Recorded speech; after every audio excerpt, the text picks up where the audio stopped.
If you look ready. Your Honors, Joe McReynolds for Appellant, Palfinger Marine, and I was wondering if it would be permitted to allow my bright and capable young partner to take rebuttal. Then I'll reserve 5 minutes. Find it any way you want to. Okay, that's great. Okay, thank you. So, I know you've read the briefs. I would like to start off making four statements that I hope that this court will agree are incontrovertible. 1, lifeboats or vessels. 2, transporting persons in a vessel over navigable waters is a quintessential maritime function or activity. 3, the only purpose and function of a lifeboat is to transport persons safely over navigable water during an emergency or incident requiring evacuation from whatever structure or vessel the lifeboats are attached. 4, under North Pacific, contracts to inspect, maintain, or repair vessels are maritime contracts. Now, if you agree with those 4 statements, then the conclusion is inescapable that the Palfinger's contract with Shell Oil, the owner of the Auger platform in the Gulf of Mexico, which was only to inspect, repair, or maintain the lifeboats, the vessels, is a maritime contract. District Court reached a different conclusion. How did that happen? Let me see if I can explain where I think the District Court got it wrong. First, use of lifeboats, regardless of whether attached to a floating offshore facility like the Auger, which is not considered under Coast Guard regulations to be a vessel, or a mobile offshore drilling unit, which under Coast Guard regulations are considered to be vessels. Their use of them are quintessentially maritime activities to save people in the event of an evacuation. That function, that activity does not change regardless of where those lifeboats are attached. MODU or an FOF, it's the same function. 2,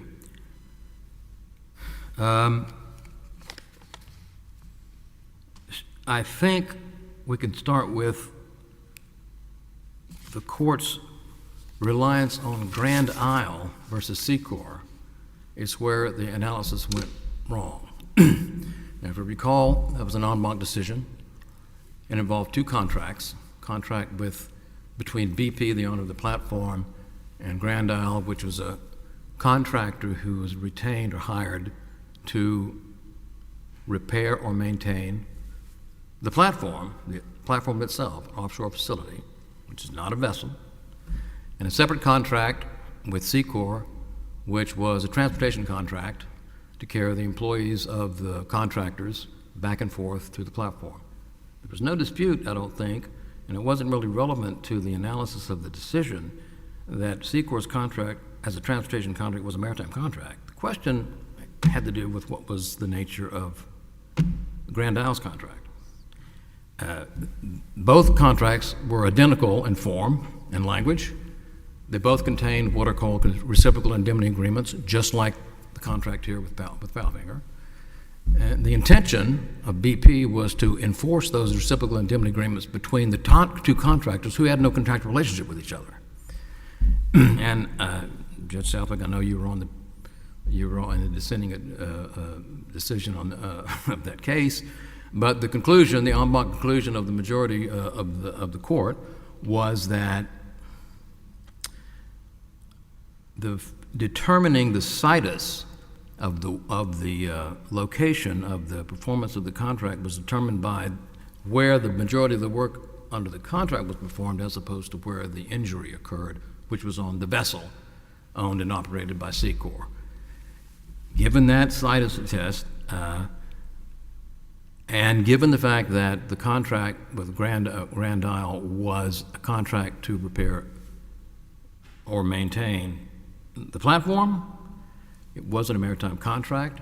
Therefore, it was not subject to federal law. It was governed by Louisiana law, and the reciprocal indemnity agreement was not enforceable. Counsel, let me ask you, does Yes, it sir. matter in this case if the vessel, you've identified the lifeboat as the vessel central to your argument, it's not being used as the foundation for the defendant's work? In other words, does it matter that the lifeboats are merely an accessory or an emergency, a piece of emergency equipment to the platform on which the actual work is done? And it's not a trick question. I'm specifically thinking about the Doiron case. The Dwyron case. Requiring that Larry the vessel plays Yeah, I was going to get to a that. substantial role. Yeah, I'm going to get there, and I'll get to it right now for you. Okay, yeah, if you would. So Dwyron was it wasn't even an outer continental shelf case. It was a territorial waters case, and it had to do with a platform. The object of the contract was the servicing of that platform, right? And there was no contemplation of the parties at the time the contract was let, or in the first few years in which they were operating under that agreement, that they needed a vessel to do it. It was only later, when they got out there to try to move some pieces of heavy equipment, they needed a barge. They had to call in a vessel, and the whole point of the en banc decision in Dwyron was to jettison the old Davis and Son factors that included within the analysis tort criteria that had nothing to do with the contract analysis, right? And so, Dwyron specifically relied upon Kirby, Norfolk Southern Railroad versus Kirby, which is a bill of lading case over transportation of carriage and goods by sea, to use that analysis to come up with the test that it came up with, the new Dwyron test, to determine whether the contract is maritime. Dwyron test is what our standard is, right? It is for, well, yes, but let's see, what is the test for? And I want you to go back. There's a very telling footnote in Dwyron. If I can let me footnote 52. Today, I think it's important to understand this. Footnote 52 in Dwyron: we deal today only with determining the maritime or non-maritime nature of contracts involving the exploration, drilling, and production of oil and gas. If an activity in a non-oil and gas sector involves maritime commerce and work from a vessel, we would expect that this test would be helpful in determining whether a contract is maritime. Palfinger's contract is not an oil and gas contract. It is it's a vessel repair contract. It has nothing to do with any of the operational activities on the auger, which are used to extract the oil out of the seabed, right? So to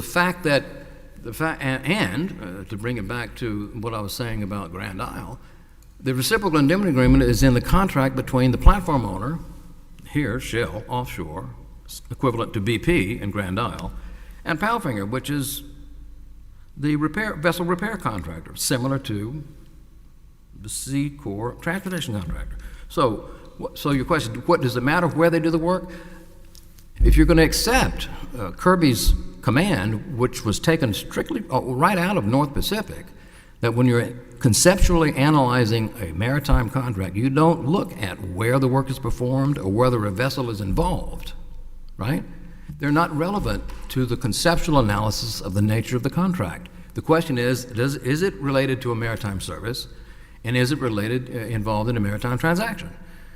And repair contracts are that. They are maritime services and maritime transactions. Would it make a difference if the contract was, let's say, to go aboard the platform and check for fire extinguishers, fire retardant outfits, helmets, any other type of safety or emergency equipment? Wouldn't make any difference at all. The object of the contract in this case, as the object of all vessel repair contracts, are the vessels themselves. Where the vessels are located when they're performing that work, to inspect them, they're usually done in dry dock. It doesn't matter where the vessel is when you're doing the work. And it also doesn't matter if you have to use a vessel to do it, because you don't use a vessel to perform the repair of a vessel. You usually prepare on land, in dry dock, from the deck, using equipment on the deck. This contract required Palfinger to inspect and maintain and, if necessary, repair the lifeboats, which are vessels, and their launching mechanisms, required by Coast Guard regulations. Same regulations that apply to mobile offshore drilling units. I mean, if all the facts of this case remained the same, and all you changed was the type of platform the lifeboats were fixed upon, from a non-vessel floating offshore facility to a vessel mobile offshore drilling unit, we wouldn't be here.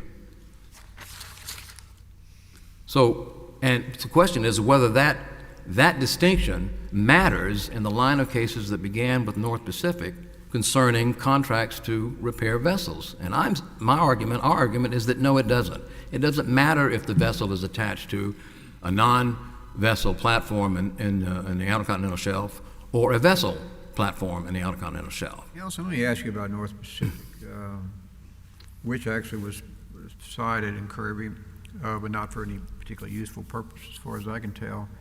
It seems to me you're saying almost that we should ignore Doron, that test, I really don't see how it helps you, but you're saying that sort of on both the footnote that you cited out of our in-bank opinion as well as North Pacific, which I assume is still good law, that says construction of a vessel is not maritime, but once it's a vessel, repairs of a vessel is a maritime contract. And that seems to be the thrust of your argument, and I just don't see how that fits with Doron, so help me with that. Doron does not command. Doron is limited to the type of contract. Okay, so you're isolating it to No, the specifics of well, the that's, kind of... isn't it what it, does this contract relate to this, to provide service for the facilitation of oil and gas from a platform? And that wasn't an OCS number. This contract is not that. Well, But does that mean that unless you can fit it into the first test, you don't have a maritime contract? That's not true. Doron itself, in footnote 49, listed 6 different cases for different circuits, which didn't involve the same fact pattern that Doron did. It said that our test that we're proposing today is not inconsistent with the results reached in those cases. 2 of those cases were contracts, the objects of which, not requiring the performance of which, had nothing to do with oil and gas production. One was to research a shipwrecked vessel, and one was to remove a sunken ship from navigable waters. Both considered to be maritime contracts. So if Doron's test is not inconsistent with those cases, it's not inconsistent with the specific contract here, which is under North Pacific and Kirby would be considered a maritime contract. work on a oil and gas platform, it's awful hard to me to pull Doron out of this. I mean, safety equipment that was a vessel. It does seem to me North Pacific has to be dealt with, but it is still working on an oil and gas platform. And the issues we've had in other cases was a crane that came out there on a separate vessel, anticipated that it needed to be on a vessel or not. We're all talking about, not all, but some of the cases are dealing with the kinds of work needed to maintain an oil and gas platform. And that's what this was, your contract. Wait, let me push back on that, Your Honor. Well, This contract had nothing to do with maintaining the platform. maintaining the safety of the Nothing to- people on that platform. Well, maintaining the vessels so that in the event of an emergency, they have them to escape from the platform. Didn't that facilitate oil and gas production? No, And that goes back to Dwaron's question 1, right? Okay, let me ask you this. Let me come back with that. How many lifeboats are assigned to oil derricks in West Texas or the Oklahoma, Texas Panhandle, or the southern Bakersfield region of California? I don't know. Not a one. You know why? Because they're not needed for the production of oil and gas. And the lifeboats, Needed for the Outer Continental Shelf, correct? they are not needed for the production of oil and gas in the Outer Continental Shelf. Well, but your counsel opposite, I suspect, is going to argue that we have to have the safety Yes, equipment. you have- We have to comply with the regulations which require the lifeboats And why do... to drill for oil. That's exactly right. And why? Because the workers out there are exposed to the perils of the sea, risks they are not exposed to in West Texas or the Oklahoma Panhandle or Southern California. And those same regulations that apply to this auger, which is not a vessel, apply to mobile offshore drilling units, which are vessels, right? All right, so,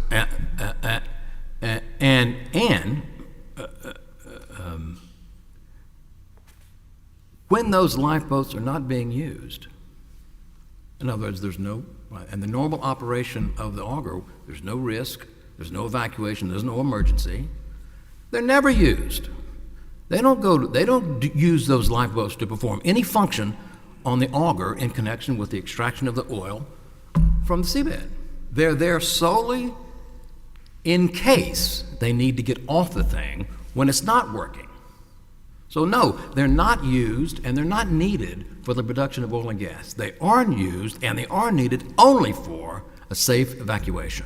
And that was the whole purpose of the contract. The work that Palfinger did, am I out of time? I think you're still answering, but I was hoping you were going to wrap up soon, answering Judge Some Wilson's time question. from a partner, you know. So, but he can We'll allow come you back to to stop this. there. You can come back to that, and I'll come back. Okay. Thank you, Your Honor.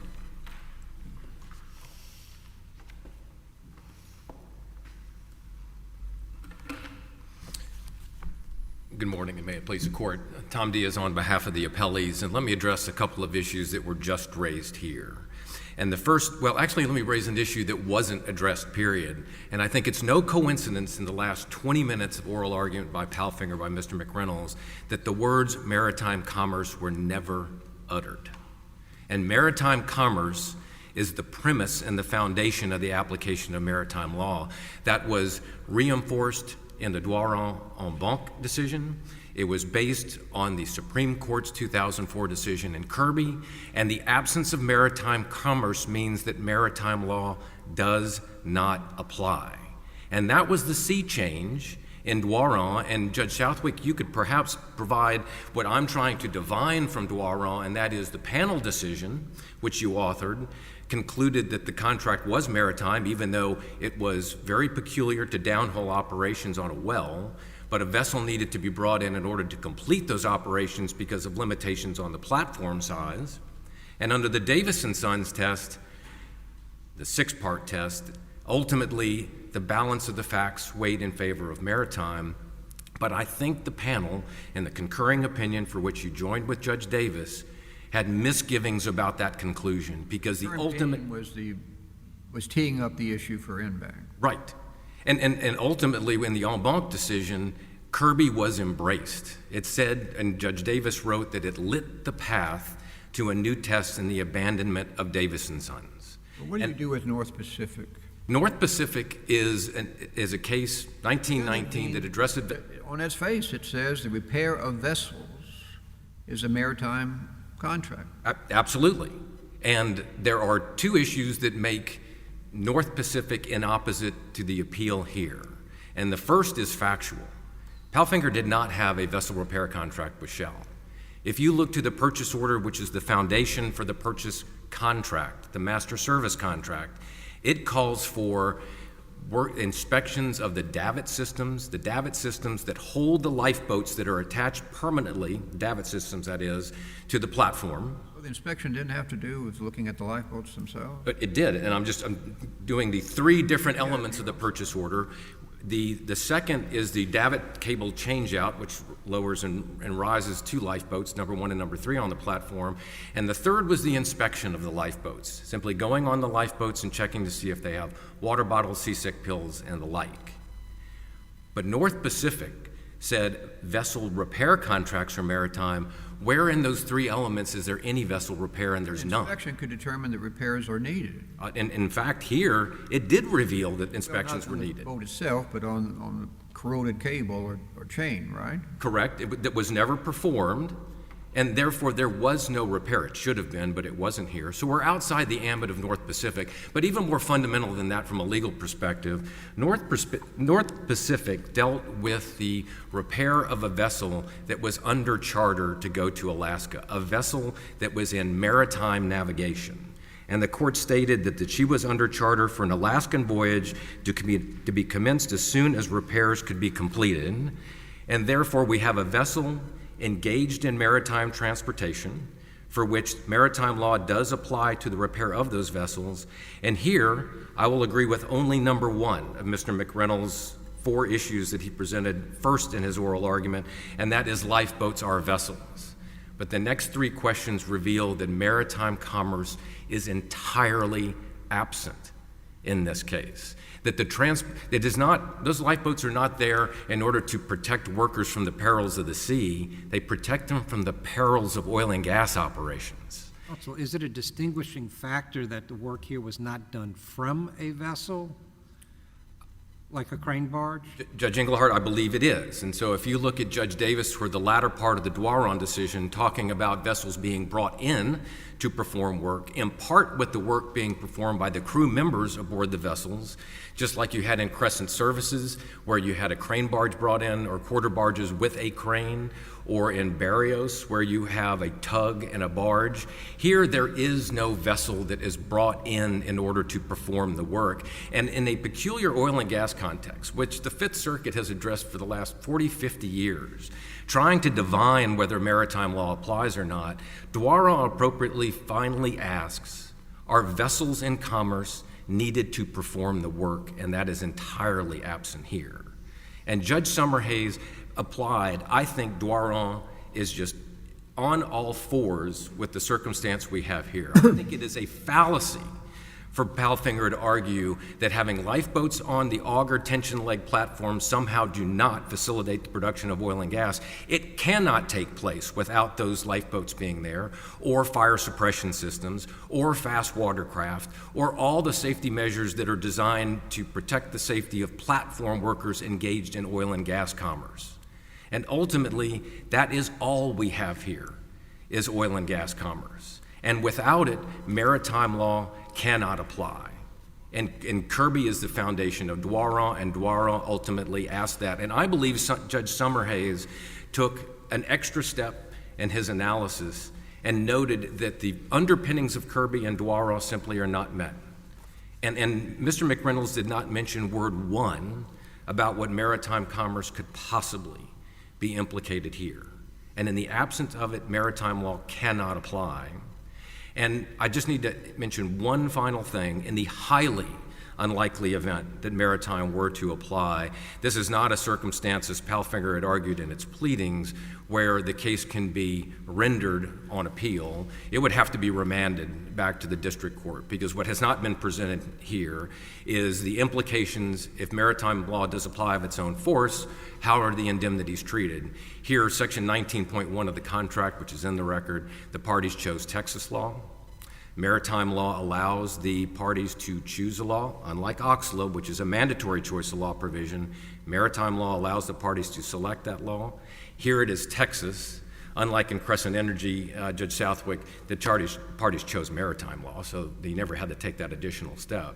But I mention that only not to dilute the absence of maritime commerce, not to imply that maritime law is applicable to this contract here. This is pure oil and gas exploration. Those lifeboats are necessary and mandatory for that production to take place. OXLA has a mandatory choice of law provision, and here Louisiana law unquestionably disallows the enforcement of the indemnities.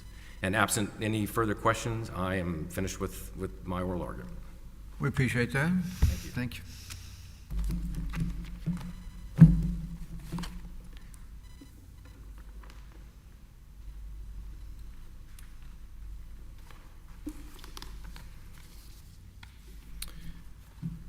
Good morning, Your Honors. Raymond Lewis on behalf of the appellants. The first, I want to kind of go back, I think, to Judge Engelhardt, your question about, well, what if this was looking at fire extinguishers, eye wash stations, hoses, what it may be? Well, those aren't traditional maritime items. Again, as Mr. McReynolds says, you find those in Texas and Oklahoma. Well, the thing you don't find are vessels. And the only vessels we have here are the lifeboats, which they have now happily admitted. Judge Southwick, I think you're correct. I think North Pacific and Cossack and Kirby and all the other cases that have cited the fact that a contract to repair a vessel, which we have now said this lifeboat is, are always going to be a maritime contract. I don't think we even need Dwaron in this situation. But the problem is Dwaron is there. Now, his the footnote that's been mentioned a few times where Judge Davis sort of isolated perhaps the breadth of the opinion. But it seems to me a radical change in what the Fifth Circuit was trying to do in Doron to say we leave that beside. And if we have to deal with Doron in this case, it's very difficult for me yet to see how you succeed. But I think Mr. McReynolds and you are trying to substitute a different line of case law.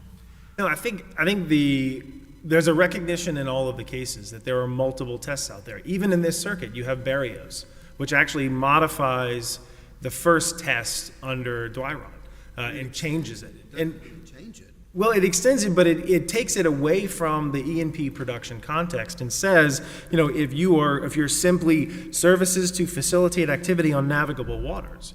Okay, so even if we have to move away from North Pacific, which I don't think we do, Dwyron is inapplicable because factually it was so distinguishable from this case. In Dwyron, the vessel was never even contemplated in the contract. It came about because of exigent circumstances in the work where they realized what they needed to do, which had never been planned. They needed a crane for, and the platform couldn't sustain the crane. Now, in this case, we have a huge different fact pattern, because if you'll look, and the record site is 2642, the only object, the only thing this contract was ever about is service on lifeboats or rescue craft. And the question before, I think, was asked about, well, what about repair? Well, B2 is repair. And the only thing this touched was lifeboats. To opposing counsel's comment that these vessels were not in maritime commerce. There may be vessels. North Pacific was gearing up to go to Alaska. That sounds fairly commercial. I must say that's a lot to put on a 104-year-old case that considered all these things. So even going beyond North Pacific, how relevant is whether these lifeboats were in maritime commerce? So, and Judge, in expecting this argument, we address these in the reply. And the answer to that is Shell is taking the very narrow view of maritime commerce that Justices Marshall and Scalia directly rejected in Foremost and Sisson. Now, Foremost and Sisson are tort cases, but they talk about maritime commerce and they talk about what is needed in the context. And what they say is that we are not going to draw this narrow version of maritime commerce where you have to say that they're actually engaged in maritime commerce. It says we're going to look at the potential effect that activity or that incident may have on maritime commerce. And in here, just like in Foremost, where you had two pleasure crafts that actually collided, and they said that could block a maritime channel. And then in Sisson, you had a fire at a marina. And in both those cases, they had these hypotheticals. Well, here, if there's an issue on the Auger, you're launching 10 vessels into the Gulf of Mexico. If you don't have this contract to repair them, you could create an additional emergency. You could create situations where these vessels, 10 new vessels in the Gulf, are now getting in the way of maritime commerce. It falls directly with what Foremost and Sisson, I believe, were addressing. That you don't have to come in and cite specific examples of how these vessels are engaged in maritime commerce. They can potentially affect maritime commerce. And their only function, the only function they have, is to navigate the waters and save people from an emergency in open water.